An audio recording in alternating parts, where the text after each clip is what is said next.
Fate, the Winx Saga. It's an angsty teen drama with magic and drama and a little bit of mystery.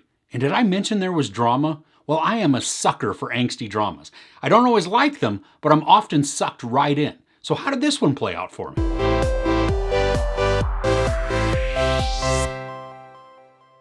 A live adaptation of Nickelodeon's Winx Club, Fate, the Winx Saga, follows the coming-of-age journey of 5 fairies attending Alfea, a magical boarding school in the Otherworld, where they must learn to master their powers while navigating love, rivalries, and the monsters that threaten their very existence. I've never seen the animated series this is based on, so I can only give you my thoughts on this series as it presents itself. No comparisons to what it used to be, and maybe that's something helpful in viewing it. We follow a group of students who are fairies with different kinds of magical talents who conveniently complement each other in their skill set. It's not like they'd group all the people with one specialty in one room. That'd be counterproductive to the larger story, right? We have Bloom, the main character, who is a fire fairy. She's pretty moody and emotional, but it's also a bit understandable as she receives a lot of new info on her background that was previously unknown to her.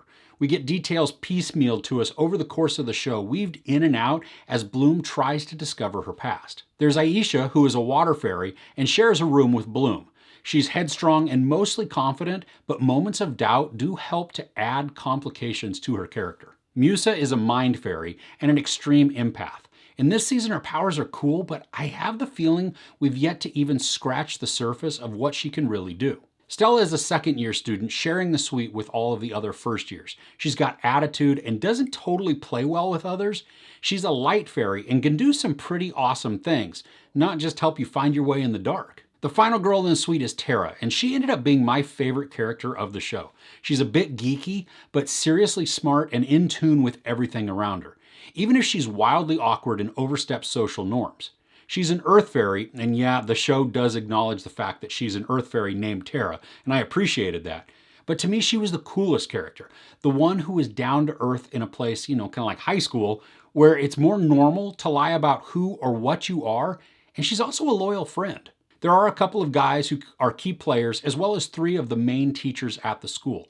Each of them has a level of intrigue or secrecy, which is trying to add mystique to the overall arc. Now, parts of this reminded me of Divergent. Groups or factions of fairies, each with a special calling or skill. The fairies are grouped according to type. So you have earth, water, fire, air, light, mind, and then there are the specialists. And I'm not really sure if they can do any magic, or they're just learning how to use swords and fight in hand-to-hand combat. We never see the specialists do any magic, and they need to be paired with fairies. So that part of the story was underdeveloped and not really explained well. And the little bit that we do see actual learning going on at the school is with the specialists doing their training.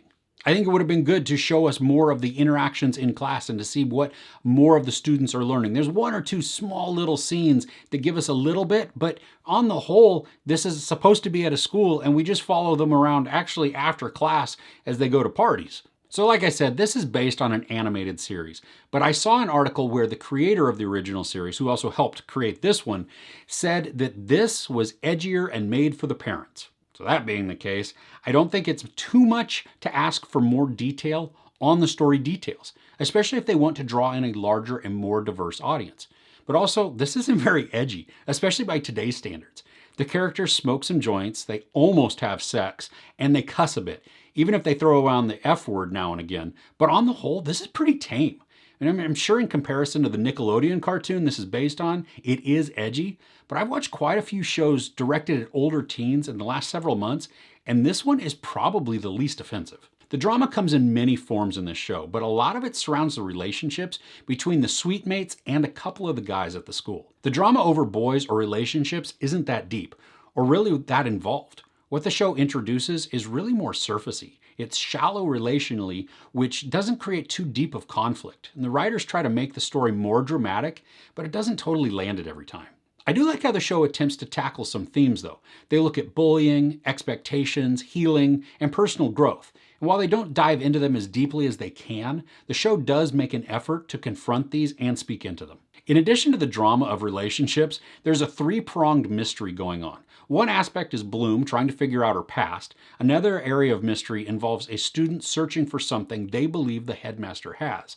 And the final part of the mystery is why a group of adversaries, thought to be gone or at least minimized, have begun to return. While these feel a bit campy at times, they do play well together in the overall story and do ultimately fit in the world that's being created in this narrative. The adversaries to all the fairies are called Burnt Ones. One of the largest issues I have, though, with them is they are undefined as a villain or threat. Who are they? Why are they hunting fairies? Even though they're introduced in the very first episode, not much detail is given on them, making them just more of generic villains because they have zero motivation. We have a huge culmination of tension, angst, and action, and when the climax comes, it's short and it's anticlimactic.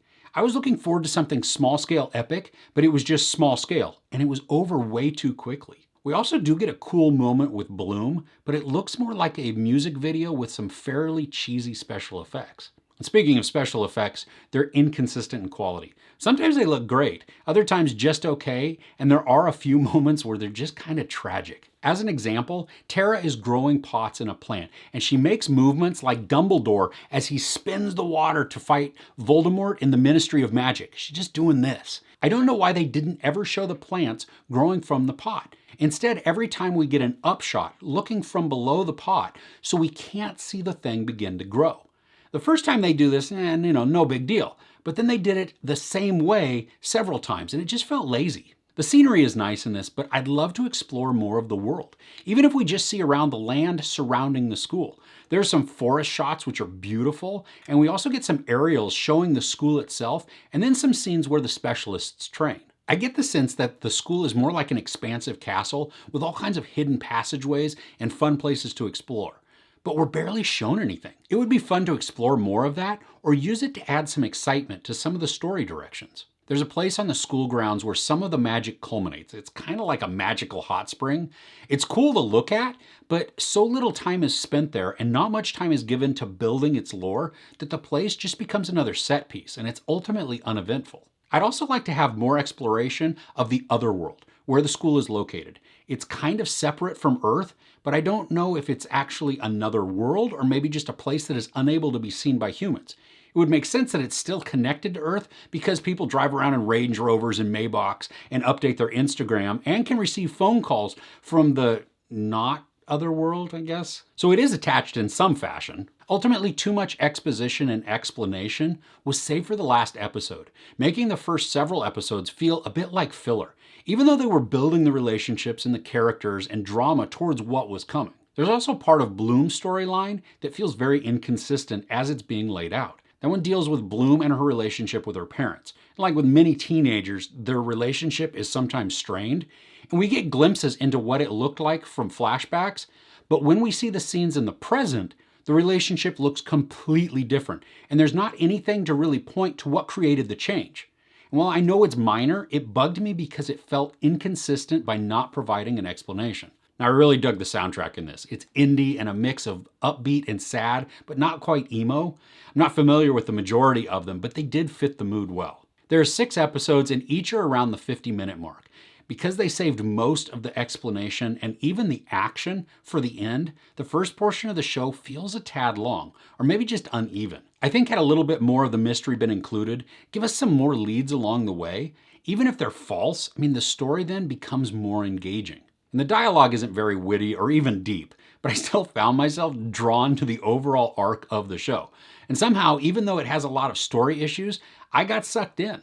I know this isn't cinematic mastery, but it does wind up as a guilty pleasure show that I had fun while I was watching, even if it is ultimately forgettable. But will I watch if there's a season 2? Definitely. They set it up for a second season, and the show actually turns a bit dark as this season wraps up. If the show had captured more of that darkness earlier on, I think it could have made for a pretty compelling show. As it stands, this isn't one to immediately rush to binge, but if you're in the mood for minor fantasy with major angst, this one accomplishes that. There's no sex or nudity, some profanity, and some violence. I give Fate the Winx Saga 3 out of 5 couches. So have you ever seen the original animated show? I'm curious how this one lines up. Are the characters or the story similar? Let me know in the comments below.